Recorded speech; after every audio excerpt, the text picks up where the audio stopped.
شروع اسلام میں عورتیں کیا ہے مسجد کے اندر نماز پڑھنے کے لیے جایا کرتی تھیں۔ جس طریقے سے آج میں اور آپ مسجد کے اندر پنجگانہ نماز کے لیے جاتے ہیں،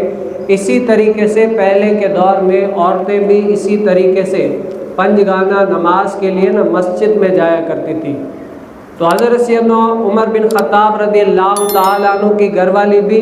صبح اور شام کیا ہے مسجد میں جایا کرتی تھی۔ ابھی تک عورتوں کو مسجد میں جانے سے منع نہیں کیا گیا، شریعت نے حکم نہیں لگایا، لیکن اللہ تعالیٰ نے عمر بن خطاب رضی اللہ تعالیٰ عنہ کو ایسی فطرت سلیمہ عطا فرمائی تھی کہ وہ اس چیز کو کیا ہے ناگوار گزرتی تھی، ان کو کیا ہے اس چیز سے ناپسند تھی۔ لیکن کیا ہے اس کو یہ چیز پسند نہیں ہوتی تھی کہ بھئی میری بیوی یا اور بھی لوگ مسجد میں عورتیں جائیں اور نماز جماعت کے ساتھ پڑھیں۔ تو کسی نے آپ کی گھر والی کو کہا کہ آپ کیوں جاتی ہیں نماز کا پڑھنے کے لیے مسجد میں، حالانکہ آپ جانتی ہیں کہ حضرت سیدنا عمر بن خطاب رضی اللہ تعالیٰ عنہ کو اس بات پر غیرت آتی ہے، یعنی اس بات پر آپ غصہ ہوتے ہیں، تو آپ کیوں جاتی ہیں نماز مسجد کے اندر پڑھنے کے لیے؟ تو اس عورت نے کہا کہ بتاؤ مجھے آخر اس مسجد میں جانے سے کون سی چیز ہے جو منع کرتی ہے، یعنی شریعت نے منع کیا ہو، اللہ تعالیٰ کے رسول نے منع کیا ہو، یا کوئی ایسی معقول وجہ بتاؤ جس سے سمجھ میں آئے کہ بھئی اس وجہ سے نہیں جایا سکتا۔ تو نبی کریم صلی اللہ علیہ وسلم کی بارگاہ اقدس میں یہ فیصلہ گیا کہ یا رسول اللہ، عمر بن خطاب کی بیوی کیا ہے وہ نماز پڑھنے کے لیے صبح شام مسجد میں جاتی ہے، لیکن عمر بن خطاب کو یہ چیز ناگوار گزرتی ہے،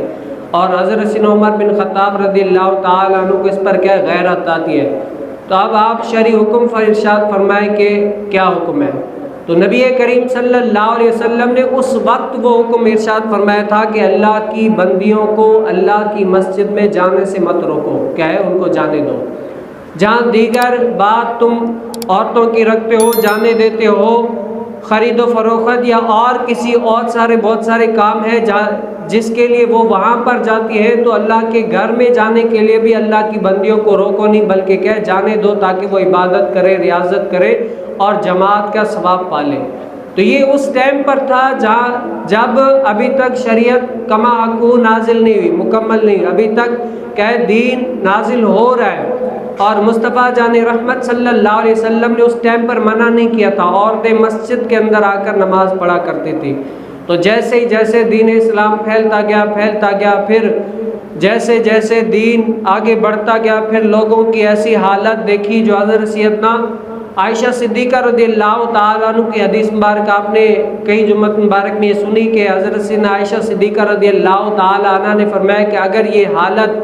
عورتوں کی حضور علیہ السلام دیکھ لیتے تو نبی کریم صلی اللہ علیہ وسلم بھی اسی طریقے سے منع کرتے عورتوں کو مسجد میں آنے سے، جس طریقے سے عمر بن خطاب رضی اللہ تعالیٰ عنہ نے منع کیا ہے۔ یعنی معاملات ایسے گمبھیر ہونے لگے، گناہوں میں مبتلا ہونے کا اندیشہ بڑھا، تو حضرت سیدنا عمر بن خطاب رضی اللہ تعالیٰ عنہ نے کیا ہے عورتوں کو مسجد میں آنے سے منع کر دیا،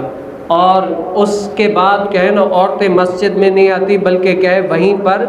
نماز پڑھ لیا کرتی تھی۔ تو اللہ تعالیٰ سے دعا ہے کہ اللہ تعالیٰ مجھے اور آپ کو بھی نبی کریم صلی اللہ علیہ وسلم کی اس سنت کے اوپر بھی عمل پیرا ہونے کی توفیق نصیب